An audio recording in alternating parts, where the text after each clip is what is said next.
Welcome back to Figure Depot. Tonight we're taking a look at a figure that many of you probably already have if you want it. It's been around for a long time. I just wasn't able to get it when it released and have wanted it for quite some time and finally have it. So just going to take a look at it real quick.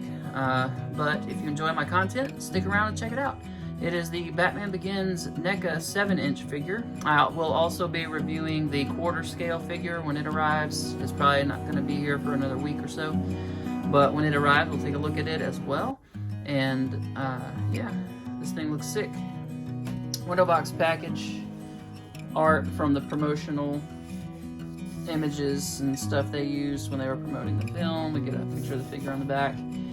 Here's the barcode. I don't know that you need this because you're not going to find it in stores with Pop Finder or anything. But there's all the legalese. And here he is out of the package. This is a freaking awesome looking figure. I took a heat dryer to him, and hair dryer I mean, and made sure I had him good and warm before I started moving his joints. His shoulder joints were very tight, the ball joints at the top of the shoulders. This was frozen, arms were pretty tight, the legs were all kinds of tight, so I didn't want to break it trying to get it moving, so I went ahead and just put a hair dryer on him for quite some time to get him nice and loose, and then just slowly started working the joints around to get him good and ready to be handled. So now he is, and loving what I'm seeing. In terms of accessories, just real quick, we get the weapon holding hand, and that comes with his grapnel launcher there. And that looks really awesome. So a lot of cool paint work on that, and my camera doesn't want to look at it for some reason, but looks really nice. And you just I hated this hand, stuck the gun down in there so it wouldn't fight me. Then we've got a fist hand. You can see the little texturing here, just like was in the film. It looks really cool. And that's for holding the different batarangs. We get a little itty bitty one. Little T90 batarang. Very small. And then we get a bigger one, which is probably more in line with what we're used to seeing. And yeah, that's a little more to scale. So you can interchange his fist hands and these weapon holding hands, and it's got some cool little details on there, so not bad. And then you get a belt clip, so you clip this onto the back of his belt, and then his gun clips onto it. So just to give you a quick little 360 spin. Looks really nice. The only thing I don't like is that weird little triangle cut they've got on his breeches. So what I'm gonna do is just get an X-Acto knife and make that come up without that weird little side angle. So this angle right here is what I'm talking about. It comes up and then back to a point there, and it just looks weird. So I'm just gonna round it off, and that'll make him happy. It's there to conceal the joint, but I'm not really worried about the joint being concealed. I just don't like that weird triangle shape right there. It just makes it look funny to me.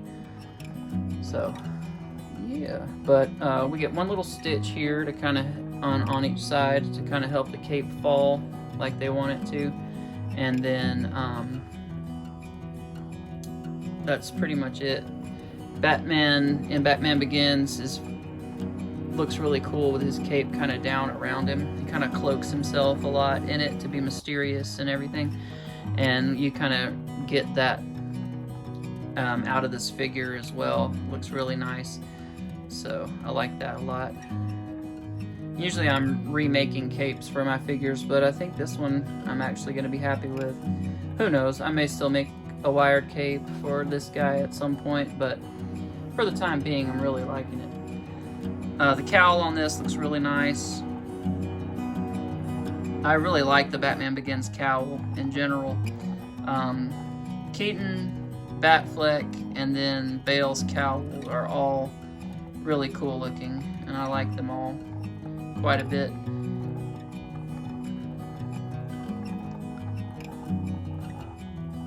A lot of nice little texture points on there.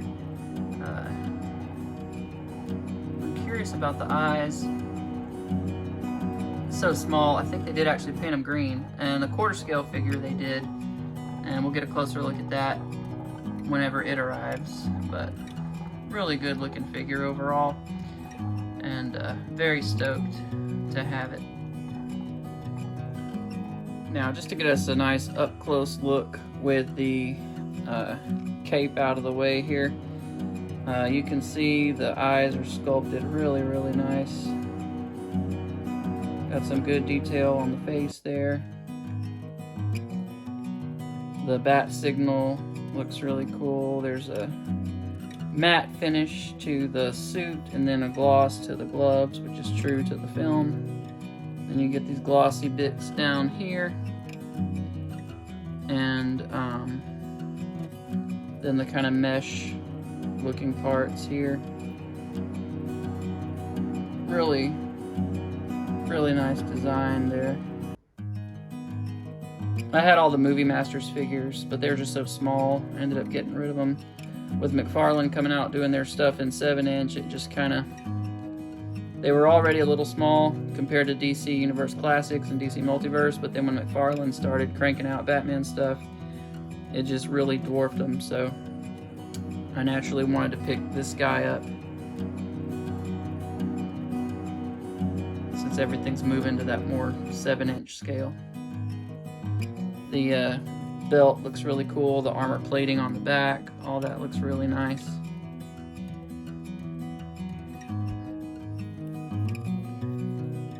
Gauntlets look really good. Belt looks nice, and I do like the kind of coppery gold that they went with for this figure. You can see what I'm talking about here, this little triangle shape, it just bothers me. So I'm gonna come up just slightly and just kind of cut that little corner off. Just a very subtle redesign of that arc right there, so it'll be shaped more like that than with that point. But yeah. Looking at articulation, head will swivel, but not a whole lot. The whole head's rubber, it's real squishy. Arms are on a ball peg. And these have already gotten tight again since it's cooled back down. They will go out really far, which is nice. There was some paint kind of stuck up in there. They have black hinges, but they were also painted, and so that's kind of what the issue there is. I'll have to scrape some more of that out. I think the same thing's going on with these hinge joints here, because now this is getting tight again. But get a nice little 90-degree bend there. Wrists, swivel, and hinge. And then this swivels around here, so this is your bicep swivel in effect here at the forearm.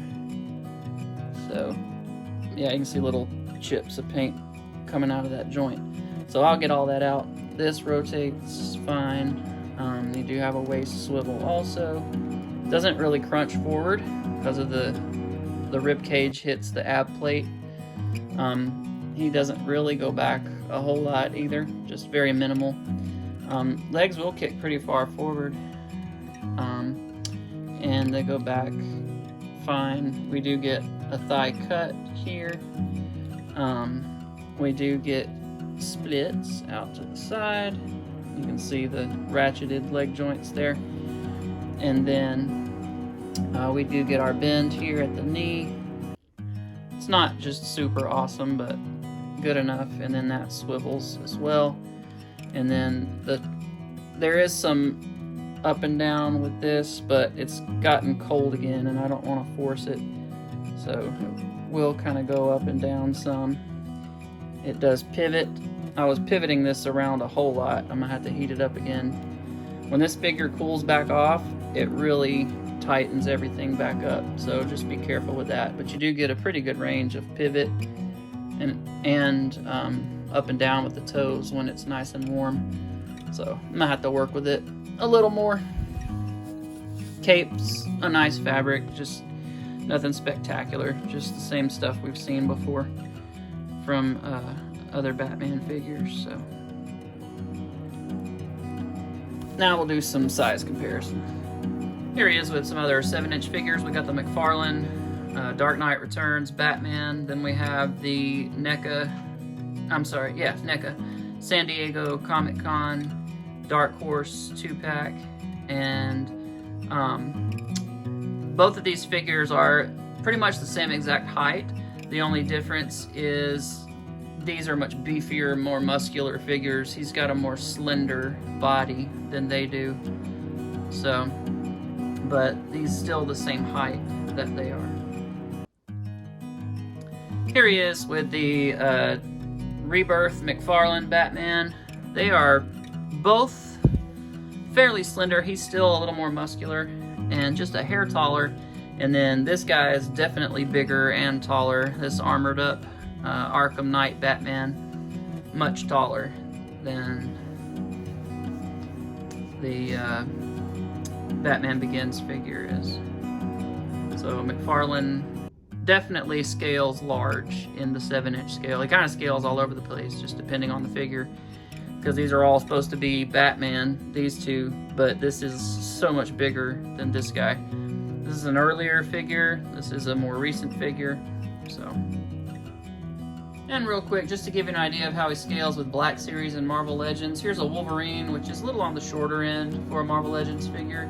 And then here is the Heavy Infantry Mandalorian figure, and he's probably on the larger side of Black Series.